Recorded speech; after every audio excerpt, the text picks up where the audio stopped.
Ons begin vandag die verhaal van die jong Paulus, oftewel Saul. En ons gesels oor sy ondervindinge aan die voete van Gamaliel. Ons lees Handelinge 21 vers 37 tot Handelinge 22 vers 5. Die jong Saul het so pas 13 geword. Hy bewe van opgewondenheid, maar terselfdertyd klap sy knieë onbedaarlik teen mekaar van angs, waar hy in die sinagoge staan voor 'n klomp manne wat hom nors aangluur.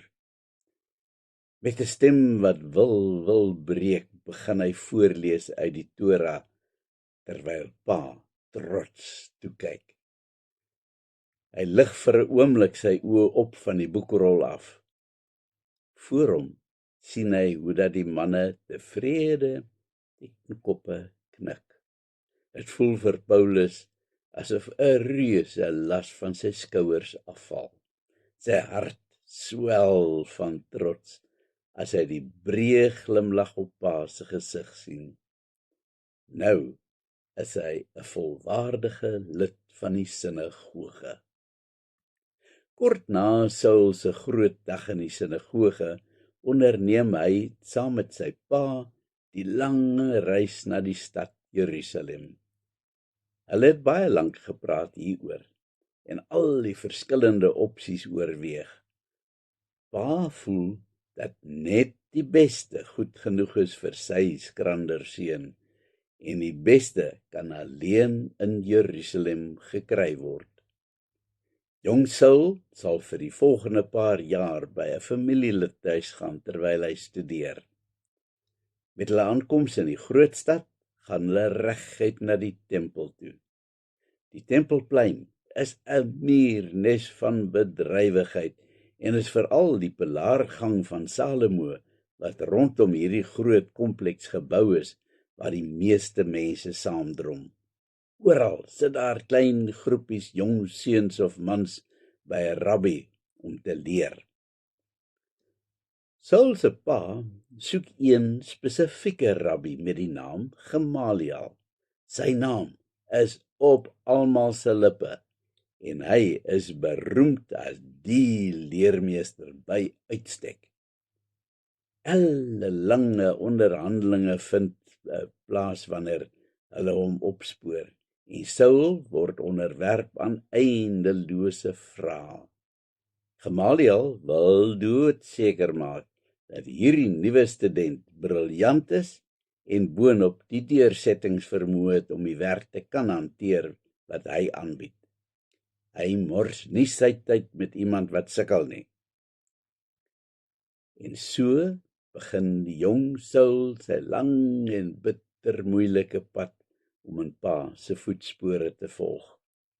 Hy wil die beste en mees toegewyde fariseer word in die ganse Joodse gemeenskap. 6 dae 'n week sit Saul saam met 'n handjievol ander disippels, dag in dag uit van sonop tot sononder, en hulle luister na die wyshede van Gamaliel. Baie gou begin Saul besef dat daar baie meer is aan die wet as wat hy geleer het. Hy het nooit mooi verstaan waarom pa sekere dinge doen en ander nie doen nie.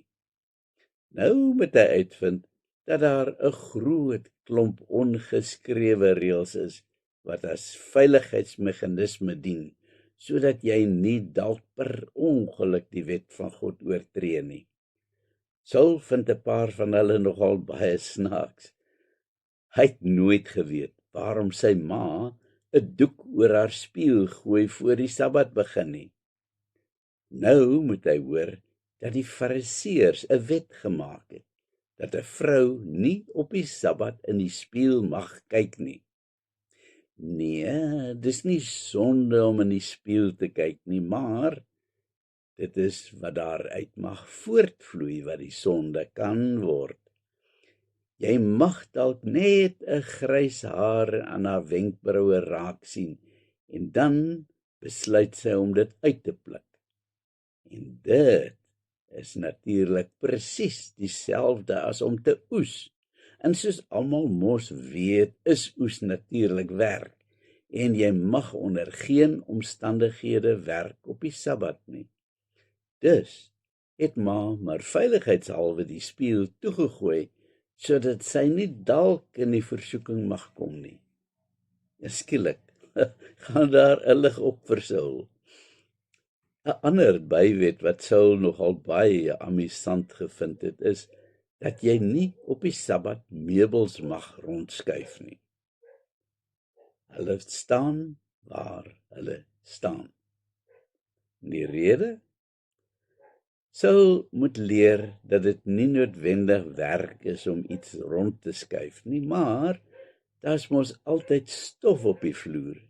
En wanneer jy 'n meubelstuk skuif, trek jy 'n voetjie in die stof. En dit is natuurlik presies dieselfde as om te ploeg.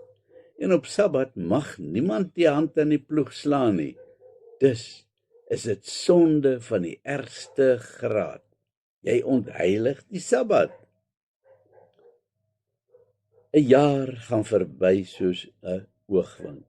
Maar nou het Saul skaars begin om al die wysheid van sy leermeester in te drink. Dit sou nog 'n hele paar jaar kos voordat hy gereed sou wees om die lewe vol in die oë te kan kyk. Intussen begin die jong Saul om 'n ambag aan te leer, sodat hy iets sal hê om hom aan die lewe te hou. Hy kies tentmakery as 'n beroep en baie gou is hy byna net so vaardig met die naald en seilgaring as wat sy skrander verstand is. Toe Saul 18 is, gebeur daar iets baie opwindend in Israel. Dit gons onder Gamaliel se studente oor 'n wilde man wat preek dat die bessies bewe, en dan doop hy mense in die Jordaanrivier.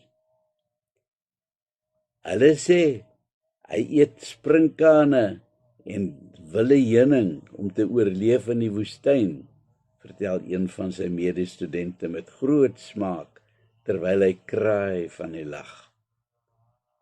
Gamaliel is glad nie beïndruk nie. Hoe kan hy mense wil staan en leer? Hy dan geen opleiding gehad as 'n rabbi nie. Skaars 'n jaar later gons dit weer onder die studente. Daai doperkerel, Johannes, hy's in die tronk gesmyt. Hy het glo vir Herodes beledig.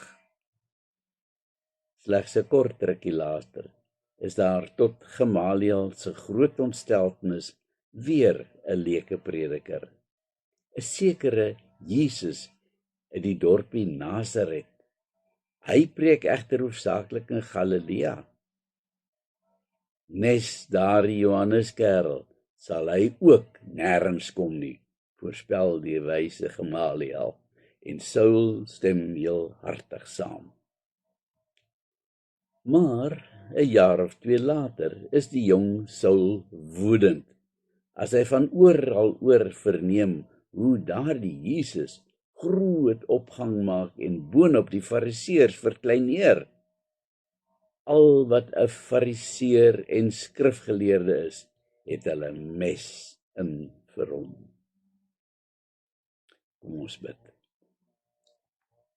Here, dankie dat u wet vir my 'n vertroosting is en nie kettinge wat my bind nie. Amen.